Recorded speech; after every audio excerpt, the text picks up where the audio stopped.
noite, meus irmãos. É um prazer estar com vocês.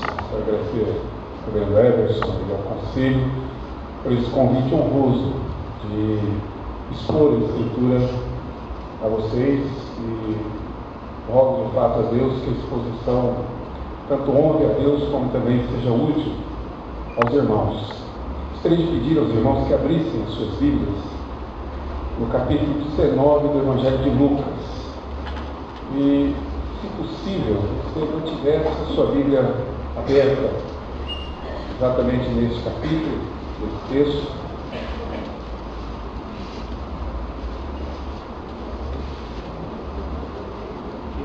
Lucas 19, e a história bem conhecida de todos nós. Nós lemos assim: entrando em Jericó, atravessava Jesus a cidade. Eis que um homem chamado Zaqueu, maioral dos publicanos e rico, procurava ver quem era Jesus, mas não podia, por causa da multidão, por ser ele de pequena estatura. Então, correndo adiante, subiu a um sicômoro a fim de vê-lo, porque ali havia de passar.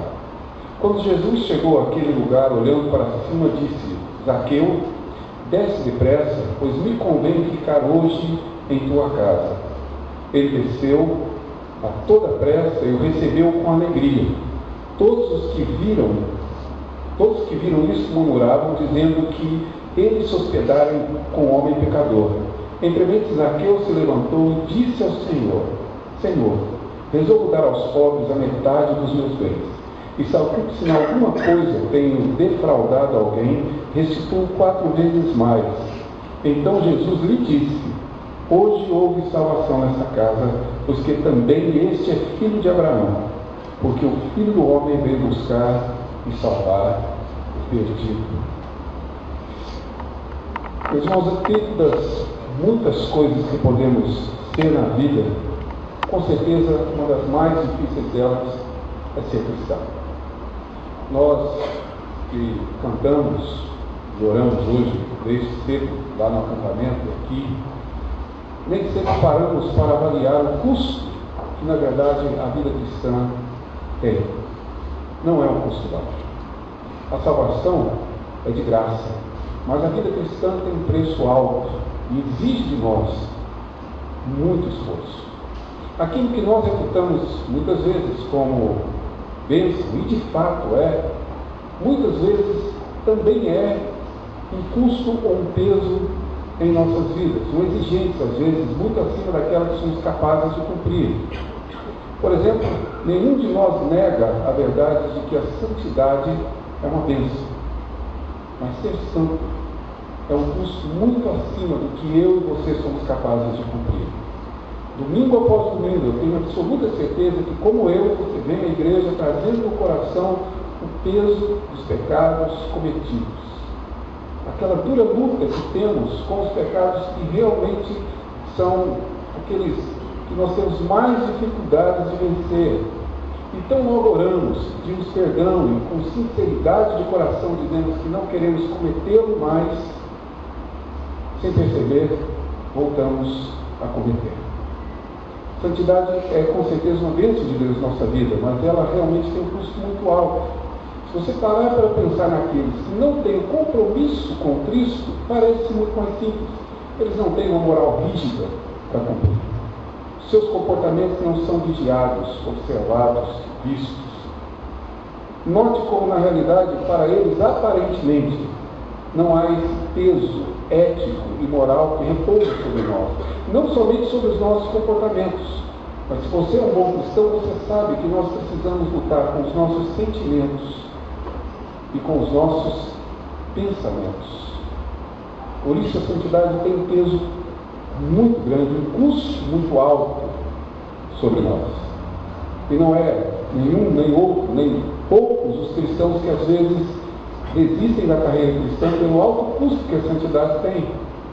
Uma outra bênção que todos nós consideramos, por exemplo, como bênção, é a comunhão. E de fato é incomparável aquilo que temos uns com os outros. Praticamente todos os irmãos aqui eu estou conhecendo hoje. E já levo hoje um carinho, um amor e uma fraternidade construída não por um dia, mas construída por uma comunhão que temos na cruz de Cristo. No entanto, essa comunhão também traz sobre nós um grande peso, porque vivermos como irmãos não é fácil. Um autor chamado Warren Ward, o nome dele, escreveu um livro chamado Crise da Integridade. Nesse livro ele faz, no início, na introdução, uma comparação da igreja com duas figuras não muito boas. Ele diz que a igreja é como, na realidade, a Arca de Noé. Você só suporta o cheio do lado de dentro porque, na verdade, tem uma tempestade do lado de fora. A outra figura não é tão melhor do que essa. Ele diz que a igreja é uma manada de porcos espinhos numa noite de frio. Faz frio, se aproximam para se esquentar. Se aproximam, se espetam. Se espetam, se afastam. Se afastam, sente frio. Se sente frio, se aproximam. Se aproximam, se espetam, e assim vamos nós na nossa vida cristã, porque a nossa relação humana não é simples. Nós temos grande dificuldade. Viver em comunhão como igreja exige de nós um custo alto. Não são poucos aqueles que deixaram a igreja para não ter que pagar esse preço. E muitas outras dessas bênçãos eu poderia citar, mas com certeza viver a vida cristã tem um custo muito alto. E não é apenas uma questão, digamos, só nossa. É uma questão de muitas outras pessoas. Se você ler o Salmo 73 de Asaf vai dizer exatamente aquilo que nós já dissemos ou pensado, muitos têm dito ultimamente. Com efeito, inutilmente conservei puro coração e lavei as mãos na inocência. Ao contemplar a prosperidade dos ímpios, Asaf chega à conclusão de que, na verdade, foi inútil, foi vão, foi todo o seu esforço, porque, na verdade, não redundou em nada. Esse peso nós encontramos em Asaf e em muitas outras pessoas. Por exemplo, aqueles que seguiram a Jesus e que ouviram o discurso de Jesus e disseram duro esse discurso. Quem pode, de fato, realmente atender? E muitos deles abandonaram. Foi aquela ocasião que Jesus perguntou aos seus discípulos se eles também queriam partir, porque a vida cristã tem um custo alto. E é esse custo, na verdade, que na realidade faz com que nós, uma ou outra ocasião, num momento ou em outro momento, numa circunstância ou em outra circunstância, nos façamos essa pergunta que eu creio que o tema do acampamento tentou responder. Vale a pena de fato ser cristão? Com esse custo, com esse preço tão alto que eu e você temos que pagar? Pois bem, eu gostaria de olhar para mais um desses casos, que está contido exatamente nesse texto que lemos. Mas para compreender, eu preciso que você esteja com a sua Bíblia aberta, que você me acompanhe no raciocínio, obviamente, para entender esse contexto. Senão nós vamos, na verdade, ao invés de entender, vamos nos perder. Vocês sabem que o Evangelho ele não é uma narrativa cronológica dos fatos. Há dois termos que são usados tecnicamente para definir a forma como o Evangelho é escrito e que precisamos compreender. Vocês se lembram do Evangelho de João, que João disse que se tudo aquilo que Jesus falou, tudo aquilo que Jesus na verdade fez, fossem registrados, não haveria na terra livro que comportasse. Portanto, fica claro que todos os evangelistas selecionaram milagres e ditos de Jesus. Por isso é que, na verdade, nós encontramos alguns milagres em um evangelho e não encontramos em evangelho nenhum outro. E encontramos alguns discursos, alguns ditos de Jesus em alguns evangelhos que não encontramos nos outros, porque eles selecionaram-os. Mas não somente selecionaram, como também fizeram o que é chamado de arranjo. Arranjo significa que eles colocaram esses textos dentro da ordem que melhor lhes parecia.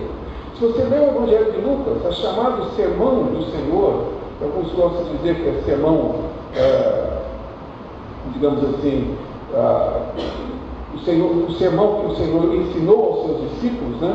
Ou, na verdade, a oração chamada dominical, que na verdade não é para ser feita só no domingo, mas quando nós lemos aquela oração que o Senhor ensinou aos discípulos em Lucas, ela está num contexto, numa determinada circunstância, mas quando lemos nos evangelhos, no Evangelho de Mateus, essa oração está em outro contexto, porque simplesmente ele fez um arranjo para podermos transmitir a mensagem que é a preocupação principal desse evangelista. Tudo isso eu estou dizendo porque quando nós lemos a história de Zaqueu, nós não podemos de forma alguma nos esquecer sobre o contexto no qual ele foi inserido para entendermos a mensagem que Lucas gostaria realmente que eu e você entendêssemos, ou, para ser muito mais sincero e franco, exatamente aquilo que Deus quer nos dizer quando inspirou esse texto. Então, observe aqui alguns detalhes do texto a partir do capítulo 18, na verdade, para chegarmos nesse 19. O tema, digamos assim, ou o assunto dessa passagem é um só. Verso de número 17 do capítulo 18. Jesus diz acerca das crianças. E quando Jesus afirmou que deveriam deixar vir a mim as crianças, etc., Jesus termina no verso 17 dizendo o seguinte: se quem não receber o reino de Deus como uma criança, de maneira alguma entrará nele, no reino. Entrar no reino. Logo depois, no verso 18, aparece um jovem rico. E o jovem rico faz aquela pergunta conhecida por todos nós: mestre, que farei para herdar a vida eterna? Mas esse não é o outro assunto, é o mesmo. Porque se você for ao verso 24, quando conclui-se a história do jovem rico, está escrito: quão dificilmente entrarão no reino de Deus, tal como a questão das crianças. Se não for como a criança, não entra no reino. E quão difícil entrará no reino de Deus alguém que possua riquezas. É exatamente essa mesma ideia de herdar a vida eterna, de obviamente entrar no reino de Deus, como também no capítulo 19, no verso 9, quando Jesus diz: houve salvação nessa casa. Ou seja, ser salvo, entrar no reino de Deus ou herdar a vida eterna são, digamos assim, termos diferentes ou formas diferentes de escrever a mesma verdade, o mesmo fato que Lucas aqui procura ilustrar. E o que eu quero que os irmãos entendam é que Lucas reuniu essas histórias. Elas não são histórias separadas, mas elas devem ser lidas juntas. Por uma simples razão, a intenção de Lucas é fazer uma comparação entre três grupos ou três pessoas, ou grupos de pessoas diferentes. O jovem rico, que representa aqui todo o judaísmo na sua essência, não somente pelo amor ao dinheiro. Se tem alguém aqui que é descendente de judeu, me perdoe, não é isso que eu quis dizer.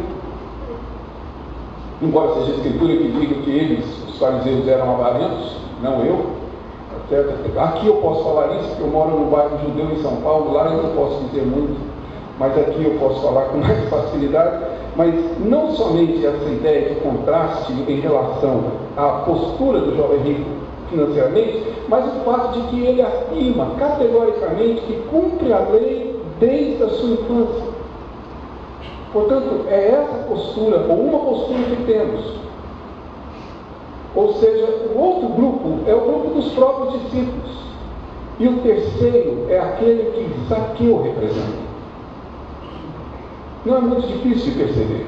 Jesus disse ao jovem rico que se ele realmente queria herdar a vida eterna, ele precisava fazer apenas uma coisa. Qual era?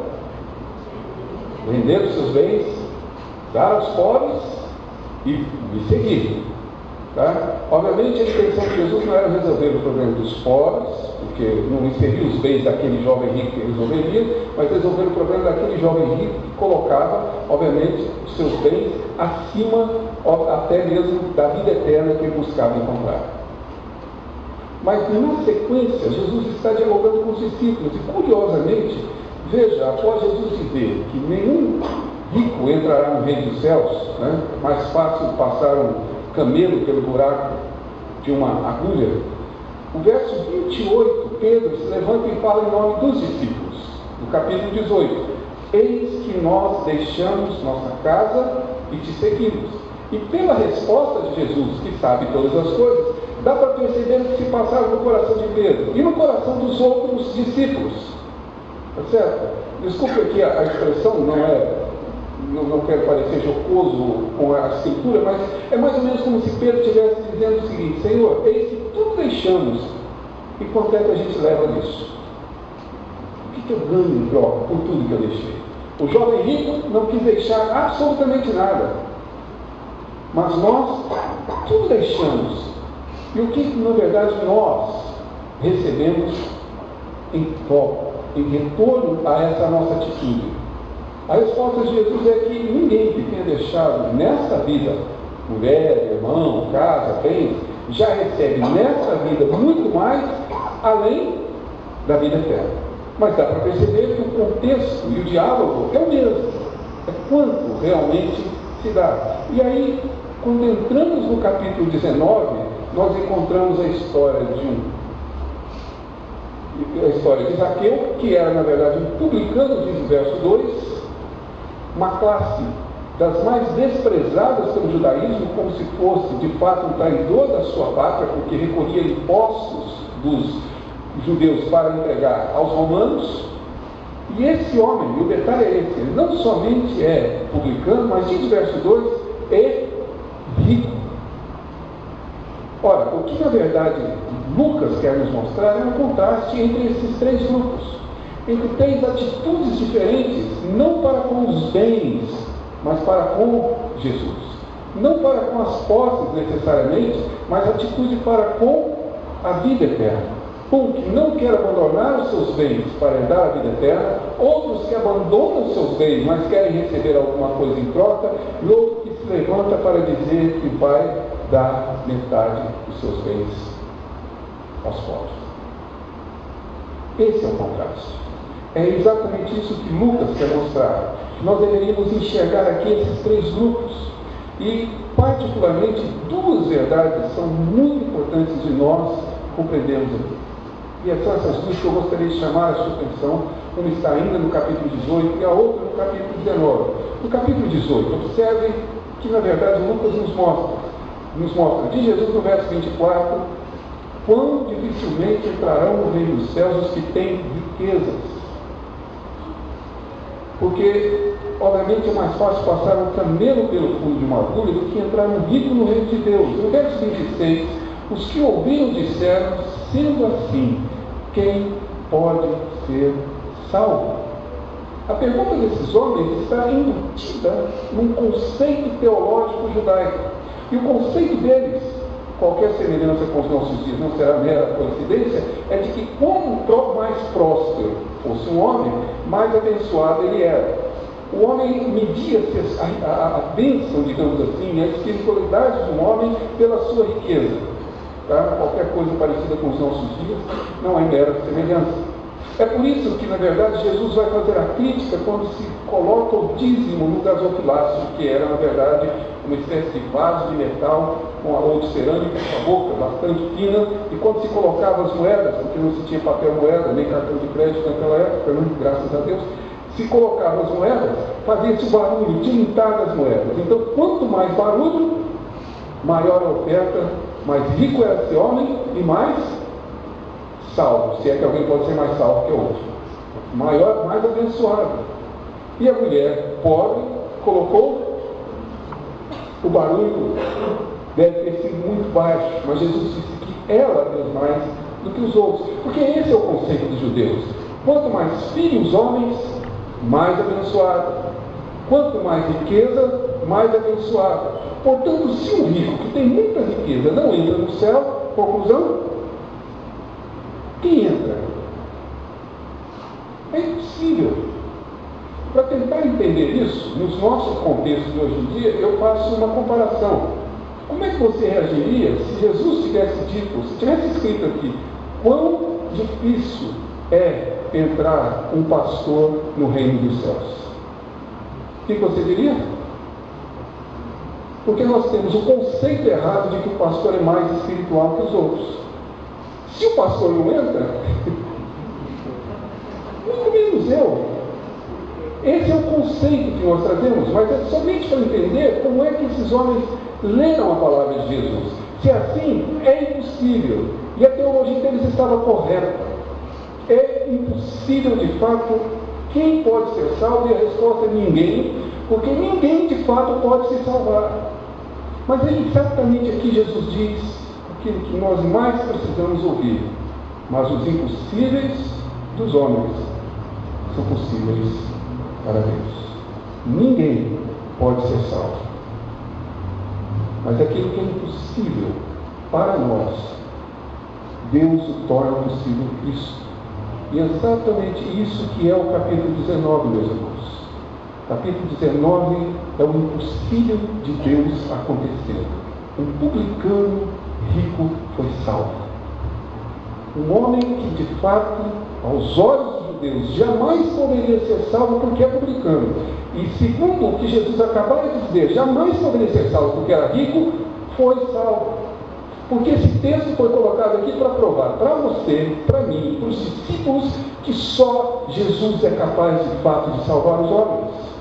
Que aquilo que é impossível para os homens fazer, alcançar a vida eterna, entrar no reino de Deus, é possível porque Cristo faz, por iniciativa dele, não de Zaqueu. Por, obviamente, presciência, pré-conhecimento, eleição, como foi dito aqui, do próprio Cristo, e não de Zaqueu. Não foi o fato de Zaqueu ter subido na árvore, isso é mero detalhe. Não foi o fato de Zaqueu ter recebido Jesus em casa, isso é mero detalhe. A verdade é que Deus havia claramente determinado salvar Zaqueu e que Lucas, consciente dessa história, juntou essas histórias para que eu e você estivéssemos convictos hoje, milhares de anos depois, que os impossíveis dos homens são possíveis nas mãos de Deus. É por isso que essa história está aqui. É essa a história de Zaqueu. Me perdoe, não tenho nada contra, mas aquela música que fez muito sucesso sobre Zaqueu, ela está errada exatamente nesse detalhe. A iniciativa não foi de Zaqueu. A vontade não foi de Zaqueu. O desejo não foi de Zaqueu. O pedido não foi de Zaqueu. Foi uma ordem de Jesus. Desce, porque hoje me convém comer no teu casa. É isso que a história nos mostra. Mas nos mostra uma segunda verdade que eu gostaria que os irmãos pudessem observar no capítulo 19, agora sim, dentro da história de Zaqueu. Observe que durante todo o texto, Zaqueu não fala absolutamente nada. Aliás, na Bíblia são as únicas palavras que você vai ouvir ou ler, que provavelmente saíram dos lábios de Zaqueu, é exatamente essa. Levantou-se e disse ao Senhor: Senhor, resolvo dar aos pobres metade dos seus bens, e se em alguma coisa tenho defraudado alguém, restituo 4 vezes mais. Primeiro, nós precisamos corrigir um pouco a nossa concepção. Você, como eu, deve ter crescido com a história ou com o ensino de que Zaqueu era um homem desonesto. O texto não está dizendo que ele era desonesto. Zaqueu está dizendo que se porventura, não necessariamente que tenha feito. O que é importante aqui é perceber que essas palavras de Zaqueu, elas levam Jesus a afirmar no verso 9, hoje houve salvação nesta casa. Se você é um bom presbiteriano, tenho certeza que é, reformado em sua teologia, eu também tenho certeza que é, e cristão acima de tudo, porque essa é a ordem que a nossa vida deve ser, lembre-se sempre, nós somos cristãos, reformados, presbiterianos. Nessa ordem, lembrando que ser cristão é mais importante do que ser reformado. Até alguns irmãos que, em geral, invertem um pouco essa ordem. Ser reformado é mais importante do que ser presbiteriano. Mas, de qualquer maneira, se você pensa assim, você claramente não crê que Zaqueu tenha sido salvo porque deu os seus bens aos pobres. Claro que não. Isso é salvação pelas obras. Nós não cremos nisso.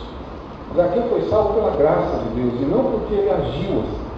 Se isso então não salvou Zaqueu, por que Jesus diz que, na verdade, hoje houve salvação nesta casa?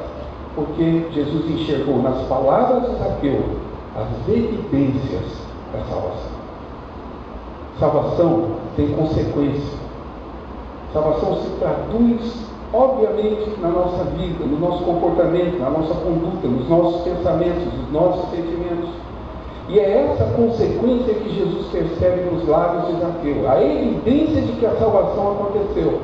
É como eu e você. O que na verdade evidencia que somos, de fato, salvos e crentes em Cristo Jesus? Ser membro de uma igreja? Dar dízimos? Portar uma Bíblia? Para algumas denominações, às vezes, as roupas? Frequentar uma determinada igreja? Eu sei, não quero ridicularizar, mas nem muito menos acusar ninguém, mas se eu não estiver equivocado, para muita gente, essas são as evidências da salvação. Nós temos um bom crente, por quê? Porque é fiel ao dízimo. Nós temos conclusões, às vezes, um pouco distorcidas, mas essas são as evidências que nós vemos. Mas a evidência que Jesus vê é exatamente outra. Zaqueu se colocou em pé e proferiu os ditos da lei. Hoje decido dar metade dos meus bens aos pobres. Traduzido, misericórdia.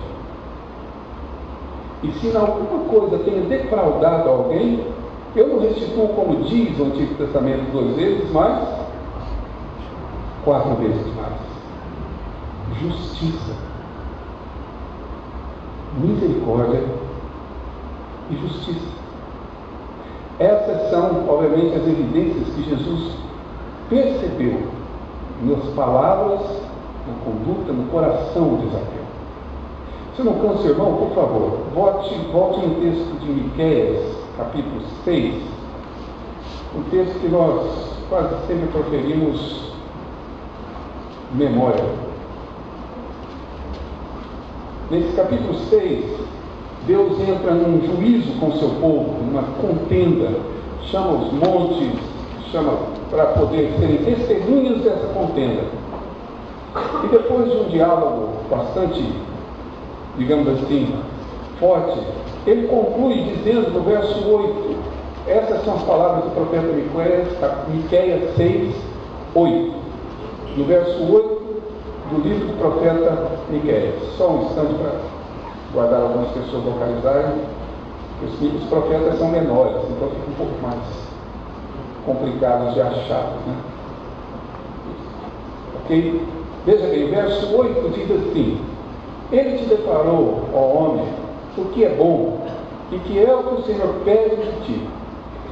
Pratiques a justiça, ames a misericórdia e andes humildemente com o teu Deus. O que na verdade Deus requer? Misericórdia, justiça e, nesse caso, humildade. Se você for ao capítulo 23 do Evangelho de Mateus, você vai encontrar Jesus discutindo, obviamente, ou proferindo o seu discurso, suas advertências contra os escribas e fariseus, vários ais, digamos assim.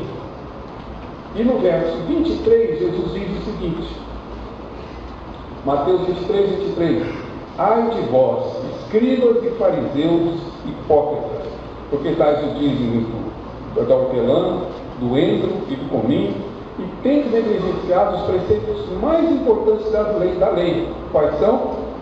Justiça, misericórdia e a fé. Perceberam? Exatamente essa evidência é o que Deus espera de nós, diz Miqueias. É exatamente o que Jesus disse que os fariseus deveriam cumprir. Eles estavam preocupados com o dízimo do cominho, do endro, da hortelã. Qualquer pessoa aqui que seja mais ou menos afeta a área da culinária sabe que isso é planta que a gente coloca ali no cantinho. Deus nunca exigiu que a pessoa fosse lá, contasse quantas folhas tinha no endro e tirasse então 10ª parte para poder entregar no templo. Muito menos no cominho. Essa ordem não foi dada. Eles estavam preocupados com esses pequenos detalhes e negligenciando o essencial do Evangelho, que é a justiça, a misericórdia e a fé. E agora, quando Zaqueu se levanta no nosso texto e diz, Senhor, eis que eu decido da metade dos meus bens, portanto, cumprir a misericórdia, e eu decido restituir a quem eu defraudei, se porventura defraudei, justiça, Jesus diz, esta hoje entrou salvação nessa casa. Ou seja, justiça e misericórdia são a evidência, de fato, de que há salvação. Exatamente isso que Zaqueu demonstrou e que Jesus, na verdade, reconheceu ou afirmou e que foi, obviamente, registrado com Lucas para mostrar isso. O que o rígido judeu jovem não foi capaz de cumprir. Inclusive de dar seus bens aos pobres, que Zaqueu fez. O que os discípulos de Jesus não eram e não foram capazes de perceber, coube a um publicano realmente demonstrar e apresentar e revelarmos mais uma vez que os impossíveis dos homens são possíveis, obviamente, para Deus. Eu gostaria de tentar concluir essa rápida mensagem com os irmãos, e eu gostaria de fazer exatamente aquela mesma afirmação que fiz no início. A vida cristã tem um custo alto, muito alto. Não é fácil ser cristão. Não é de maneira alguma fácil e simples para nós sermos verdadeiramente cristãos. Mas embora o custo seja alto, seja muito mais difícil que ser qualquer coisa que você possa imaginar, vale a pena. E vale a pena por uma única razão. Porque a vida que se herda é eterna. O reino que se entra é eterno. Por isso vale a pena. Vale a pena porque tudo mais é completamente transitório. Nós cantamos isso hoje, pelo menos em 2 ocasiões. E um cântico que ensinava exatamente essa verdade e que nos ensina que o amor de Deus não falha. A segurança que os bens e as tradições religiosas poderiam conceder para aquele jovem rico passa e rapidamente. Amigo meu sempre me dizia isso. João, note sempre o seguinte: você nunca vai ver um enterro acompanhado de uma reunião de mudança. O que você junta, como diz o texto de Salomão, outro irá usufruir. Porque, na verdade, essas coisas aparentemente valem a pena, mas apenas aparentemente. Porque a vida com Deus permanece. Ou, citando a tradução que fizemos do hino composto por Lutero, na verdade ele não compôs a melodia, apenas a letra. Se temos que perder família, bens, prazer, se tudo se acabar e a morte enfim chegar, com ele reinaremos. É essa convicção que nos faz repetir frequentemente: vale a pena. Essa semana eu conversei com um colega tratando de um tumor. A confiança dele é a confiança em Deus. A expectativa é de 10%. Mas nem isso roubou a paz daquele homem. A paz com que ele fala dessas convicções e dessas certezas, que nada mais pode nos dar a não ser o reino e a vida eterna. Por isso vale a pena. Vale a pena sim sofrer, vale a pena realmente ter e esforçar por ter comunhão com os irmãos, ainda que soframos muito nessas relações. Vale a pena lutar por essa santidade, vale a pena para ser cristão por conta exatamente daquilo que Deus já realizou em nós. Em segundo lugar, como tem sido dito ao longo, ouvi pelo menos nessa manhã de domingo, no acampamento e aqui também hoje à noite, vale a pena servir a Deus. Mas lembre-se, nós devemos servir a Deus da forma que Ele deseja ser servido, e não da maneira como eu quero. O que Deus espera de nós é justiça e misericórdia. E essa é a minha convicção de vir até aqui e conversar com os irmãos. A minha questão não é profissional sobre projetos sociais, como os irmãos realizam. Projeto social é apenas mais uma maneira de nós praticarmos justiça e misericórdia. É por isso que fazemos ação social. Ela não é marketing, não é pretexto para evangelização, não é para enganar as pessoas que carecem, ou seja, você vai receber os nossos bens Se você confessar o nosso Deus, não é assim que funciona. A ação social é o mais genuíno evangelho, porque nós fazemos tão somente para cumprir justiça e misericórdia, para vivermos o evangelho na sua essência. E é exatamente isso que Lucas aquele dia quis mostrar a Zaqueu. E fica então a decisão em suas mãos. Se você quer ser mais um jovem rico, ou mais um discípulo que está tentando oferecer a Deus seus bens, suas casas, para receber quem sabe, resultado maior,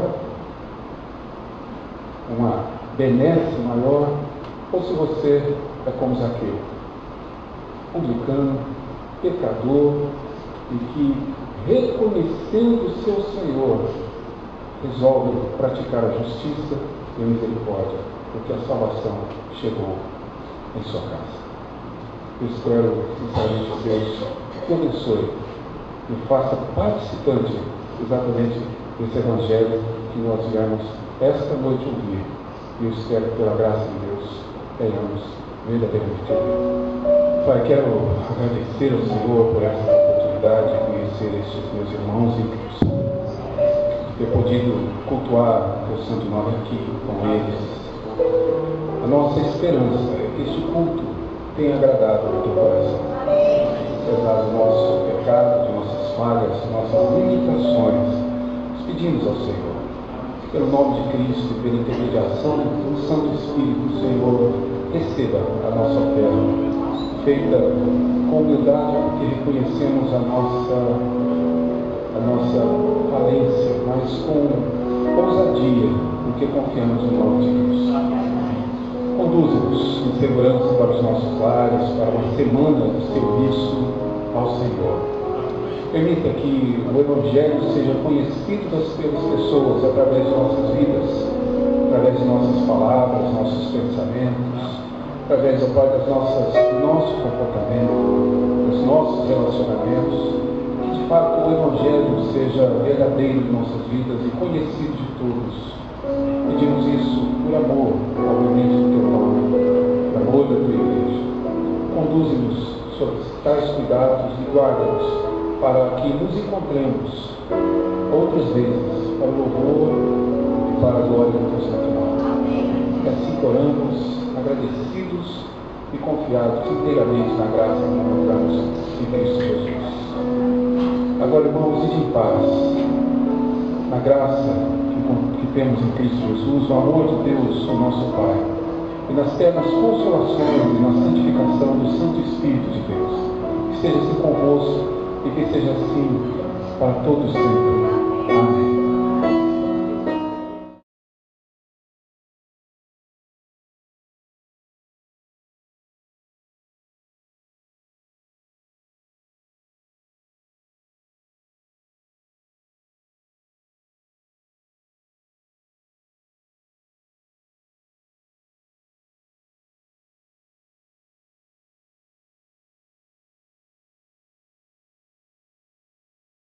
Razão, a intenção de Lucas é fazer uma comparação entre três grupos ou três pessoas, ou grupos de pessoas diferentes.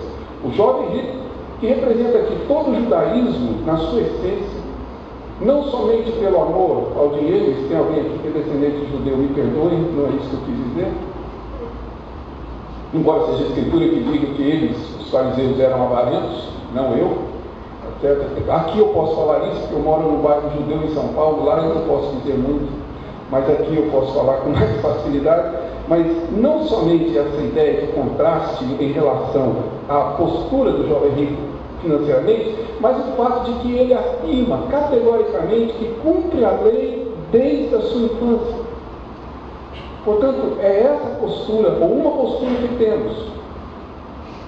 Ou seja, o outro grupo é o grupo dos próprios discípulos.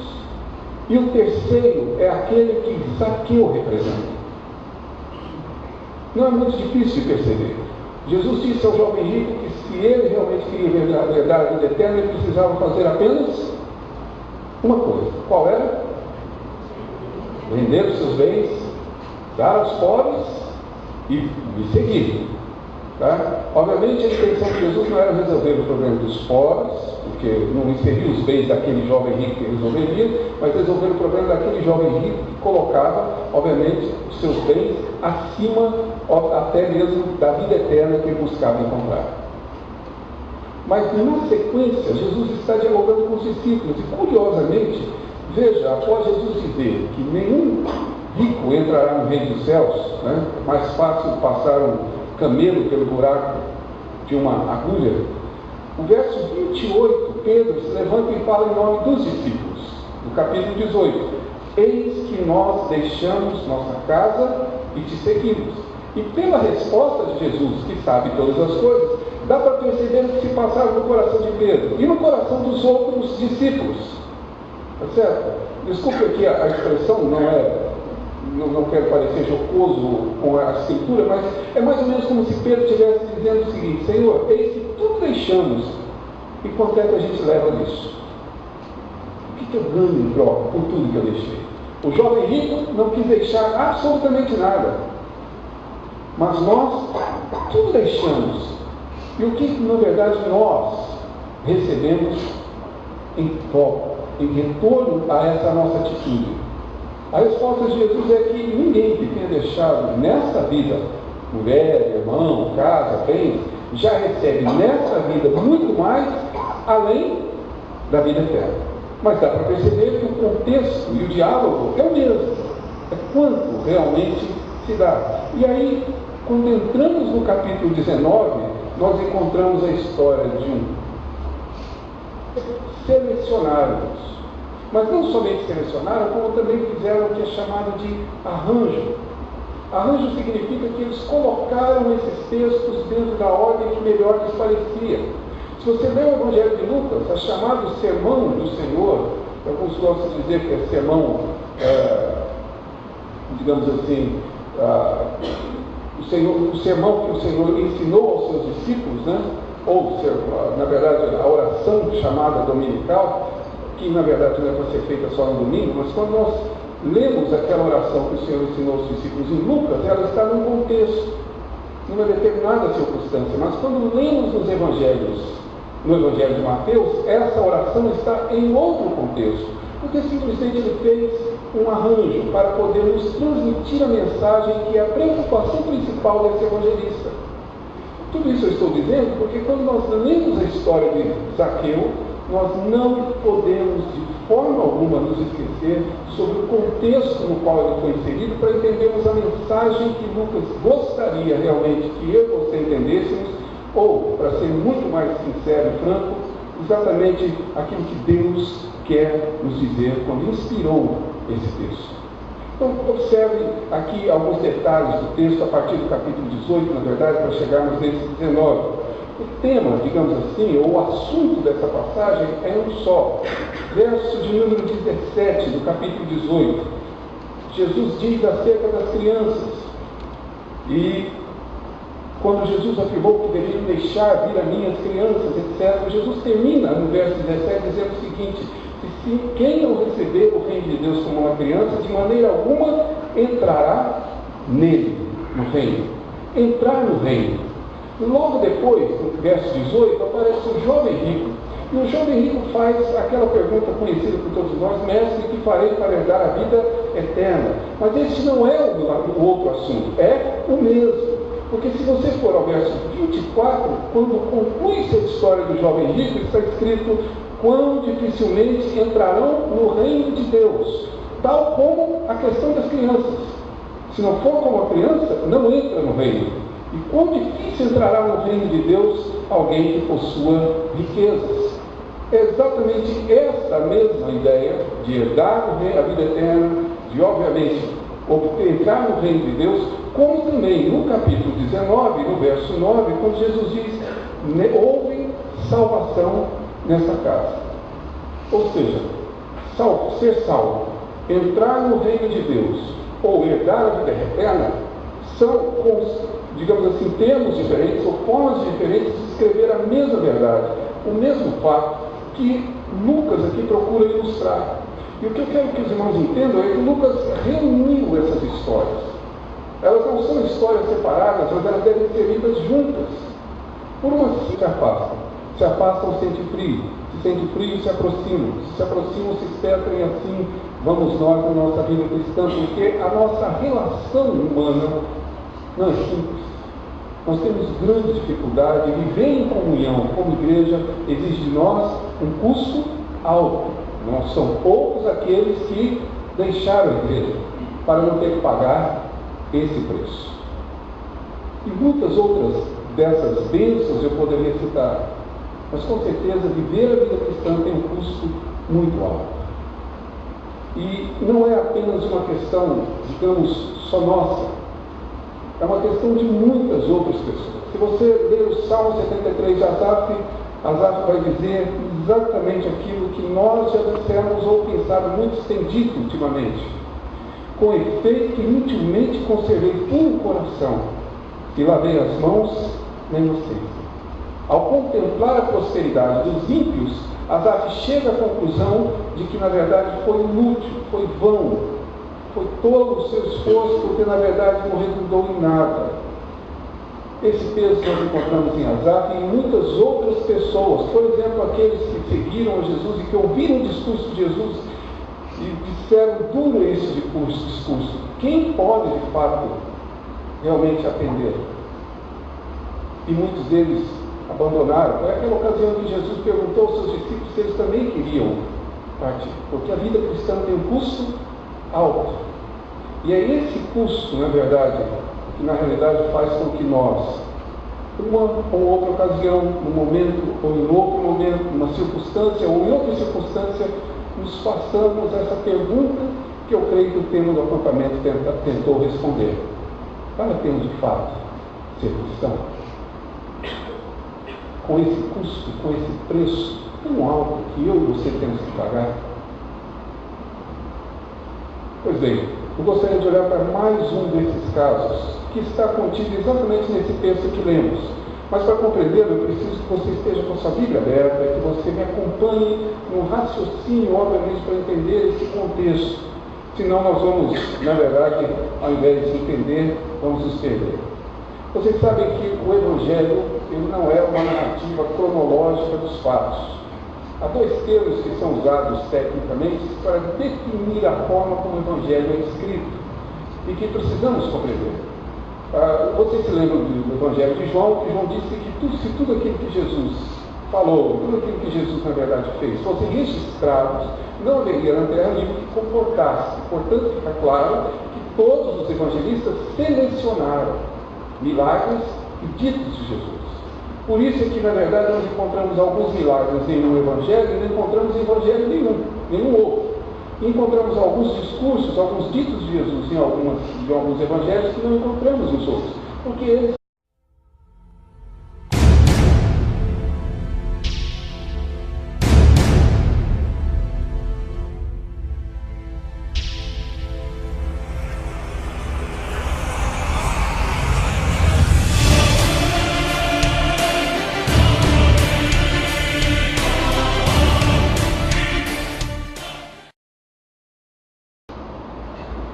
Boa noite, meus irmãos. É um prazer estar com vocês. Quero agradecer ao reverendo Everson e ao Conselho por esse convite honroso de expor a Escritura a vocês e rogo de fato a Deus que a exposição tanto honre a Deus como também seja útil aos irmãos. Gostaria de pedir aos irmãos que abrissem as suas Bíblias no capítulo 19 do Evangelho de Lucas. E se possível, se você mantivesse a sua Bíblia aberta exatamente neste capítulo, nesse texto.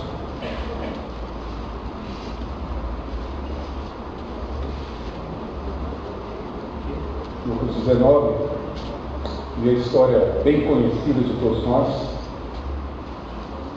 Nós lemos assim: entrando em Jericó, atravessava Jesus a cidade. Eis que um homem chamado Zaqueu, maioral dos publicanos e rico, procurava ver quem era Jesus, mas não podia, por causa da multidão, por ser ele de pequena estatura. Então, correndo adiante, subiu a um sicômoro a fim de vê-lo, porque ali havia de passar. Quando Jesus chegou àquele lugar, olhando para cima, disse: Zaqueu, desce depressa, pois me convém ficar hoje em tua casa. Ele desceu a toda pressa e o recebeu com alegria. Todos os que viram isso murmuravam, dizendo que ele se hospedara com o homem pecador. Entretanto, Zaqueu se levantou e disse ao Senhor: Senhor, resolvo dar aos pobres a metade dos meus bens. E se em alguma coisa tenho defraudado alguém, restituo 4 vezes mais. Então Jesus lhe disse: Hoje houve salvação nessa casa, pois que também este é filho de Abraão, porque o Filho do Homem veio buscar e salvar o perdido. Meus irmãos, aqui das muitas coisas que podemos ter na vida, com certeza uma das mais difíceis delas é ser cristão. Nós que cantamos e oramos hoje, desde cedo, lá no acampamento aqui, nem sempre paramos para avaliar o custo que, na verdade, a vida cristã tem. Não é um custo baixo. A salvação é de graça, mas a vida cristã tem um preço alto e exige de nós muito esforço. Aquilo que nós reputamos muitas vezes como bênção, e de fato muitas vezes também é um custo ou um peso em nossas vidas, uma exigência, às vezes, muito acima daquela que somos capazes de cumprir.